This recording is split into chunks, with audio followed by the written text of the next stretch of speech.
A 21-year-old steps onto a grass court in Birmingham at the start of June. And within 6 games, she has bageled her opponent in the opening set. If you had blinked, you might have missed how completely she dismantled someone who was supposed to be at least competitive with her. 6 days later, she is holding a trophy. And the version of her that tennis insiders thought they understood 12 months earlier simply does not exist anymore. For the longest time, the scouting reports on this player read almost like a footnote. A promising mover, someone worth watching eventually, the kind of prospect you file away and check on in a couple of years. Then she went to England and tore that file to shreds. Because over 3 weeks on grass, she put together 9 wins, beat 2 top 10 opponents, captured a professional title, and climbed all the way to 29 in the world rankings. And when the Wimbledon draw came out and her name landed inside the seeded bracket, history had already happened before she had hit a single competitive ball at the All England Club. Nobody from the Philippines, man or woman, in the entire history of professional tennis had ever carried a seeding into a Grand Slam. And she did it at 21 years old, which is the kind of detail that should stop you in your tracks for a moment, before we even get into what happens next. Because what happens next is genuinely complicated. Chapter 1. The opponent nobody is respecting enough. The draw paired her against a Mexican veteran who has been grinding on tour since 2012. Back when our young star was still a 7-year-old kid who probably hadn't picked up a racket seriously yet. 14 years on the circuit teaches you things that talent alone cannot. And this opponent has built an entire career out of making people deeply uncomfortable on a tennis court. Not through firepower, but through something far sneakier. She steals your rhythm. She steals your timing. She turns a match into something that feels like it's being played at the wrong speed. And by the time you realize what's happening to you, you're already down a break, wondering where it all went wrong. And here's the detail that turns this into appointment viewing rather than a routine first round. She has already done exactly this to our rising star once before. Rewind to August 2024. A hardcourt event in Cary, North Carolina. Our young player ranked outside the top 100 at the time, still finding her footing, still figuring out what level she was capable of reaching. Her veteran opponent climbing toward what would eventually become a career-high ranking in the 50s. They met in the quarterfinals, and the youngster came out absolutely flying, taking the first set 6-3, hitting clean and flat, dictating every exchange, looking every inch the superior player on that particular day. And then something shifted. The veteran started feeding the ball deeper, slower, mixing speeds in a way that quietly began eroding her opponent's timing. Shots that had been landing right on the lines started drifting wide. Unforced errors crept into the picture. The serve, which has always been the shakiest part of this young player's game, began leaking double faults at the absolute worst possible moments. And the veteran rode that wave all the way through, taking the second set, then running away with the third, walking off the court having stolen a match that had genuinely looked lost just an hour earlier.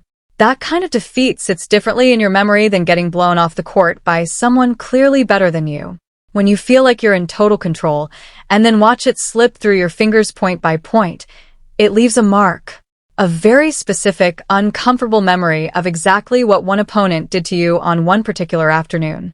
Now take that memory and drop it onto the grass at Wimbledon. A completely different surface. Infinitely higher stakes.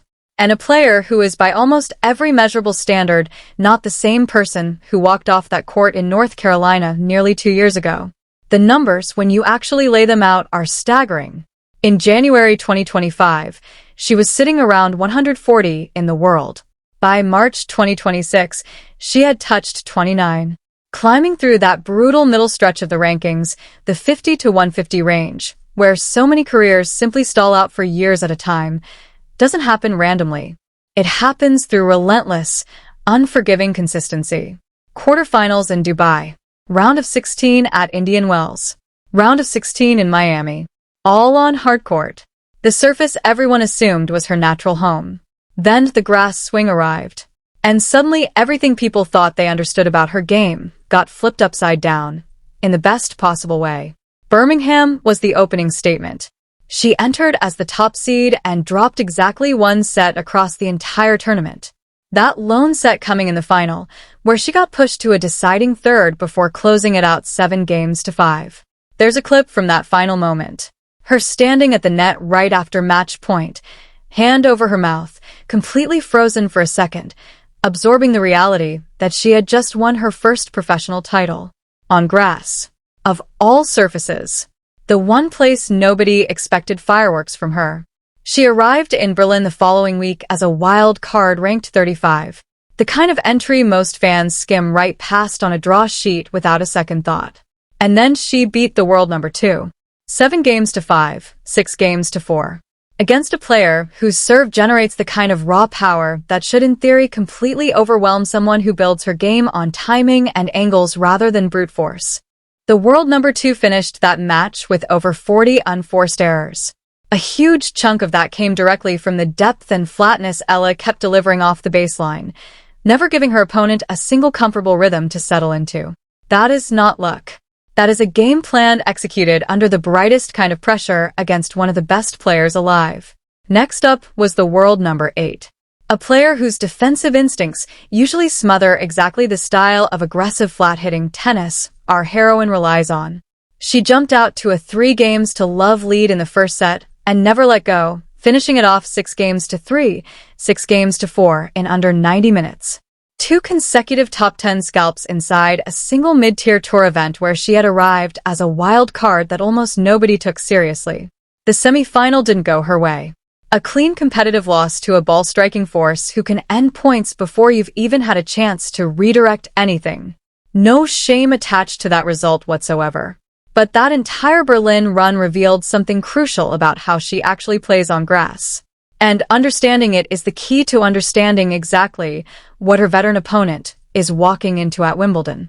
On this surface, she takes the ball ridiculously early. That phrase gets thrown around loosely in commentary boxes everywhere. But for her, it is the entire foundation of her game plan. She sets up well inside the baseline and meets the ball right as it is rising, which on grass, where the bounce stays low and the pace stays quick, turns her ground strokes into skidding flat missiles that barely clear the net and stay near ankle height by the time they reach the other side. Think about what that actually means for whoever is standing across the net trying to defend it. Grass doesn't offer the same generous upward bounce that clay does. A flat strike on the surface stays low and keeps traveling fast and forward. When she rips a backhand cross-court at shin level, her opponent has to dig the racket down low and lift from an already compromised position. When she redirects a forehand down the line, the ball arrives before the defender has even finished resetting her feet. This is exactly why her results look so wildly different depending on which surface she's standing on. 4 wins and 6 losses on clay this season. Because the red dirt slows everything down and bounces the ball higher, giving opponents time to recover and reset. Those same devastating flat trajectories that wreck people on grass simply sit up invitingly on clay instead. On grass, though, she's playing an entirely different sport, one that suits her far better than anyone seems to have predicted just a year ago. So, where does her veteran opponent actually fit into all of this? And why does the ranking gap matter so much less than it appears on paper? Standing barely over 5'3" and weighing around 121 pounds, she has never been a player who hits through opponents or generates pace that creates errors on its own. What she does instead, the exact skill that has kept her competitive on tour for 14 years, is deny you the tempo you are craving. She constantly varies the speed of the ball. A deep, slow push into the backhand corner, followed by a drop shot that dies just before the service line. An absorbed first strike redirected with just enough angle to drag you wide. Then a lob dropped into the exact space you just abandoned. Her entire philosophy is built around one idea. Force the other player to manufacture pace out of nothing, then feed off whatever falls short of the mark. Against someone who thrives on rhythm and uses an opponent's own pace to fuel her game, this is potentially the single most dangerous weapon available to the veteran. Go back and look closely at what actually happened in those second and third sets in Carolina. The young star was winning while she controlled the tempo. The instant her opponent yanked that tempo away, slowing everything down, dismantling the patterns she had been thriving inside, the entire match transformed. She had to start generating her own pace instead of simply redirecting it. and her game shrank, got tighter, more hesitant. The serve started leaking double faults. The margins narrowed, and the veteran, who had absorbed an entire set's worth of punishment, suddenly looked like the calmer, more composed player on that court. That is the memory hanging over this matchup. That is the exact blueprint her opponent already knows works. Here is the problem facing the veteran. And it is a real one. The surface beneath her feet at Wimbledon does not cooperate with her style of tennis at all. Her career grass court record sits at 12 wins and 14 losses. In 2026 specifically, she is 3-4 on the lawns. Her most recent grass tournament before arriving at Wimbledon ended in a qualifying loss to someone ranked well outside the top 100. And before that, a first-round loss somewhere else, 6-1, 6-2. These are not the numbers of someone walking into the All-England club brimming with confidence and momentum. The patient defensive style that makes her so dangerous everywhere else loses its teeth on grass, because the ball simply doesn't bounce high enough for her to comfortably get underneath it. At 5'3", playing from well behind the baseline on a surface where everything skids through low and fast, she is constantly forced into reaching downward rather than swinging freely through her preferred contact zone. The geometry of a surface works directly against her. Every low skidding ball forces her entire body to readjust just to find a clean point of contact. Those constant micro-adjustments compress her decision-making time, which shrinks the variety of shots she is able to produce, which in turn makes her significantly easier to read and anticipate. Now compare that with what the young Filipina has been doing on grass throughout 2026. 9 wins against just 3 losses this season alone. 24 wins and 11 losses across her entire career on the surface. A title, a deep semi-final run, back-to-back victories over 2 top 10 players inside the same week. The sample size is large enough now that calling any of this an anomaly simply doesn't hold up under scrutiny anymore. She is genuinely excellent on grass, arguably better here than on any other surface she plays. And yet, the serve remains a real and ongoing question mark that anyone watching this match needs to keep a very close eye on throughout. It was a problem back in Carolina. It was still a visible issue even during her brilliant run in Berlin, where despite hitting 4 aces in one match, she still hasn't developed the kind of consistently reliable power or placement on her first delivery that would make her service games feel routine and safe. The second serve in particular practically invites aggression, sitting up nicely in the strike zone, giving returners a clean, comfortable look at the ball. Her opponent on Monday isn't a powerful returner by any stretch, but she is an extremely experienced one. And experienced returners know precisely what to do with a soft-sitting second serve, stepping inside the baseline, taking it early and redirecting it into a corner before the server has any chance to recover position. If the veteran can turn those service games into genuine contests rather than free points, this match suddenly becomes far more interesting than the betting markets currently suggest. And speaking of the markets, her opponent opened at odds translating to roughly a 20% chance of pulling off the win, which means the bookmakers have essentially written her out of contention before a ball has been struck. That kind of imbalance is worth sitting with for a moment, because when a player walks onto a court with absolutely nothing to lose and everything potentially to gain, something genuinely shifts in how they are able to compete. The veteran can play with total freedom, no weight of expectation, no anxiety about what a loss might mean for her ranking or her reputation or anyone watching back home. She can simply go out and play tennis. Our young seed doesn't get that same luxury. She is carrying the heaviest seeding any Filipino player has ever worn into a Grand Slam tournament. She is carrying the hopes of an entire community scattered across the globe. She is carrying the memory of Birmingham and Berlin and every single match this year that proved something new about who she is becoming as a player. All of that is fuel, certainly, but it is also weight, real weight. And Wimbledon carries its own gravitational pull that no warm-up tournament anywhere can fully prepare you for. That said, she has already shown signs she can handle versions of exactly this. Witnesses in Birmingham described the atmosphere as transformative for such a small venue, with Filipino supporters turning out in numbers that completely changed the energy of what is normally a quiet mid-tier event. And she handled it played straight through the noise and the weight of expectation. Then she went to Berlin as the underdog wild card and handled the complete opposite kind of pressure. The freedom of nobody expecting anything from her, converting that looseness into two statement wins over top 10 opposition. She has proven she can compete in both of those emotional registers already, which is no small thing for someone this young. Her opponent, for all the surface statistics working against her, is not without a genuine trump card that could cause real trouble. And it is worth understanding clearly before this match begins. She possesses a backhand slice that, when struck well on grass, stays brutally low and skids sideways in a way that has created serious discomfort for plenty of better-ranked players throughout her career. If she can land that slice consistently, forcing uncomfortable low contact points over and over again, the entire complexion of this first round could shift in ways the odds are simply not accounting for right now. Her opponent's career on the biggest stages also deserves genuine respect. She qualified for the French Open back in 2020 and became the first Mexican woman in 2 decades to reach a slam main draw.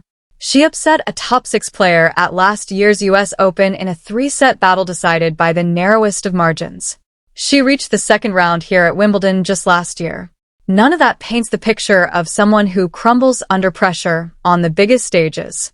But knowing how to compete inside a Grand Slam atmosphere and knowing how to compete on a surface that actively undermines your entire game plan are two completely separate skills. And on grass, her best and sharpest weapons become noticeably harder to deploy and far easier for a sharp opponent to read coming. So here is where we land. Alex Eala is the clear favorite. The form is overwhelmingly on her side. The surface suits her game in ways nobody predicted a year ago. The ranking gap is real. The momentum is real. The 9-3 grass court record this season is real. But this is Wimbledon. First rounds at Grand Slams have swallowed players far more prepared than either of these two. And standing across the net is a 14-year veteran who has already beaten our young star once before, using a blueprint she still remembers, on a surface that her opponent still occasionally gives away free points on with a leaky serve. The match is scheduled for Monday. The bookmakers have already written the script. The veteran didn't get the memo. Watch the serve. Watch the second serve especially. Watch whether Eala can maintain her flat, aggressive ball striking from inside the baseline when the tempo gets disrupted. And watch whether the veteran's backhand slice can stay low enough to force those uncomfortable contact points that have caused problems before. Because if this match unfolds exactly the way most people are expecting, it will be over in straight sets and the story moves on to round 2. But if the veteran finds that blueprint again, the one that worked in Carolina, the one built on patience and tempo disruption, and a second serve that sits up just a little too invitingly, then Wimbledon's biggest first-round story just got a lot more complicated. History is already made. But the match still has to be played. And that is why we watch. Hit that like button and subscribe to Tennis Unfiltered right now.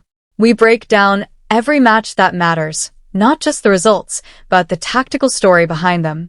Turn on your notifications. Round 1 is coming. And this one is going to be more interesting than anyone is giving it credit for.